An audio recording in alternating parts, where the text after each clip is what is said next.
Bon allez, bonjour à tous pour la cinquième fois ou quatrième fois, bref. Alors j'espère que tout le monde va très bien.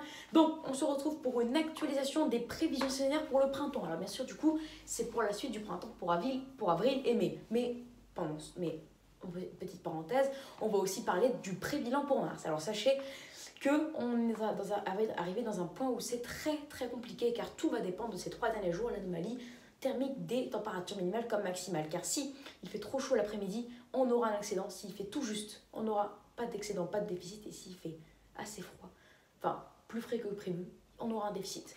Donc sachez que d'après tout ce que j'ai fait comme calcul et tout ça, enfin des calculs, en calculant les anomalies de tous les jours, de toutes les villes et tout ça, ça a pris quand même 1 heure hier soir. J'arrive sur pas déficit, mais une anomalie de plus 0,0, donc pile dans les normes, à plus 0,2. Donc je ne sais pas jusqu'où ça peut aller, mais si vraiment, j'espère vraiment qu'on n'aura pas d'excédent, parce que ce sera l'échelle de deuxième mois avec un excédent thermique, et je ne veux surtout pas, je veux pile dans les normes. Parce que déficit, ça semble mort, mais avoir pas d'excédent, pas de déficit, ça semble encore possible. Donc franchement, on croise sous ses doigts. Je pense que vous voudriez pas encore avoir un excédent, et vous êtes comme moi, car moi je n'en veux pas du tout. Bien sûr, ce qui est sûr à 300%, c'est que par rapport à la période 1991 à 2020, on aura un déficit. Ça, je peux vous l'affirmer, je suis sûre et certain. Bref, pour le mois d'avril, je vous avais dit des températures qui seraient de 0,5 degrés en dessous des normes avec des précipitations dans les normes. Alors sachez que je change un peu. Enfin, je vais en fait pratiquement rien changer. En tous les cas, je n'ai pas le droit de changer totalement, car je reste sur ma tendance, sauf que je vais rectifier un tout petit peu. Sachez du coup qu'en déficit thermique, on aura un déficit de 0,5 à 2 degrés. Alors oui, ça semble un peu large, mais il y a beaucoup d'incertitudes. Mais en tout cas, si c'est compris entre moins 0,5 et moins 2, j'aurai bon. Et précipitations, je prévois toujours des précipitations de saison avec plus ou moins, bien sûr, 5 ou 10% autour de la norme. Automatiquement, ça ne va pas être 0%, ça ne va pas être pile à 0% dans les normales de saison. Ça, c'est impossible de prévoir comme ça. Donc voilà, donc ça dépendra en fait. Parce que si on a vraiment une vague de froid, alors on s'approchera d'un déficit de moins 1 à moins 2. Mais si on a une vague de froid, mais après de la douceur pour la seconde quinzaine, alors on aura un petit déficit de moins 0,5.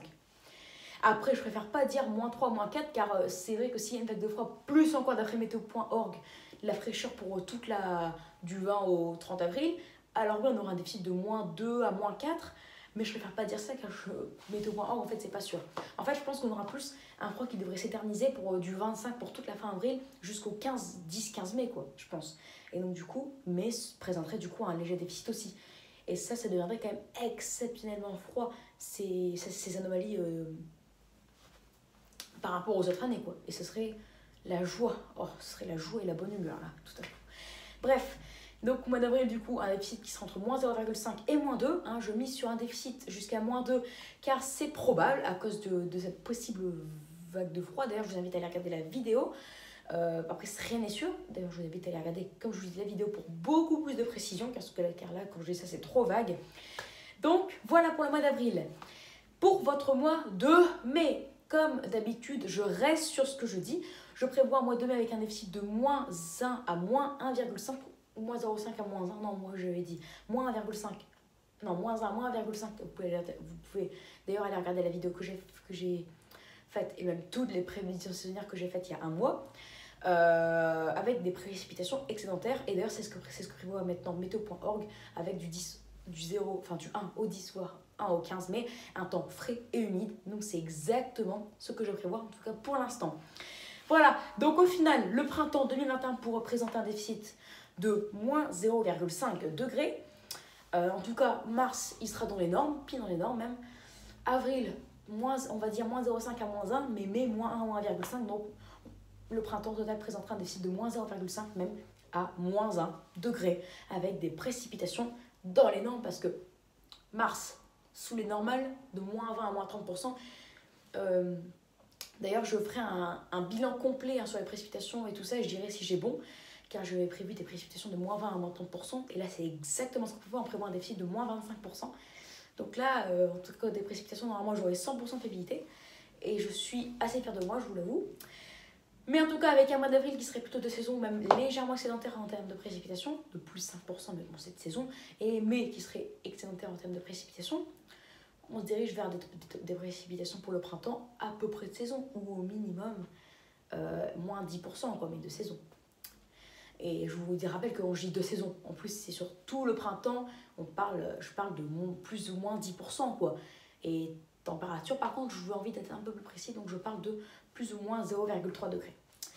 Voilà, donc pour cette vidéo, donc oui, un printemps qui s'annonce sous les normales, en tout cas d'après moi.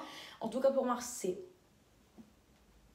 c'est neutre, donc on peut pas dire si c'est bien ou mal parti, mais avec ce qu'on prévoit pour avril, c'est bien parti, et ce qu'on prévoit pour mai d'après météo.org et même pour fin avril, c'est très bien parti pour avoir un printemps en dessous des normales de saison.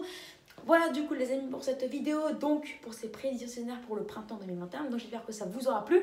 Donc n'hésitez pas à vous abonner pour les nouveaux, liker, partager, et n'hésitez surtout pas à me donner des idées pour mes futures vidéos. D'ailleurs sachez que ce soir il y aura bien sûr mes 2 vidéos sur ma chaîne Shems Climat. D'ailleurs allez vous abonner, je compte sur vous, je monte de 28 à 29 il y a 10 minutes, donc je suis content. Et bien sûr sur la chaîne Shems Météo, il n'y aura pas que 5 vidéos comme ce matin, oui je pense qu'il y en a eu, ouais, il y en a eu 5, là c'est la 5e, vu qu'il y aura encore normalement 2 vidéos ce soir, ou une, parce qu'il y aura l'actualisation des prévisions saisonnières pour l'été et l'automne, et même peut-être soit l'été, tout seul, soit l'été et l'automne, à 2, ou soit l'été, l'automne, l'hiver, voilà, mais il n'y aura pas que l'hiver, et il n'y aura pas que l'automne, il y aura forcément l'été, ou l'été, l'automne, ou l'été, l'automne, l'hiver, voilà, on verra. Allez, donc si je ne l'ai pas dit, je vais le rappeler. N'hésitez pas à vous abonner, liker, partager, et n'hésitez surtout pas à me donner des idées pour mes futures vidéos.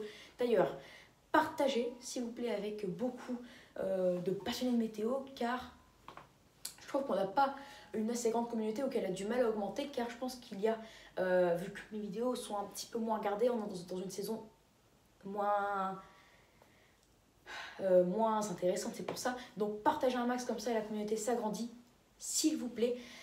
Donc voilà. Allez, je compte sur vous. Ciao et à plus tard pour une prochaine vidéo. Salut!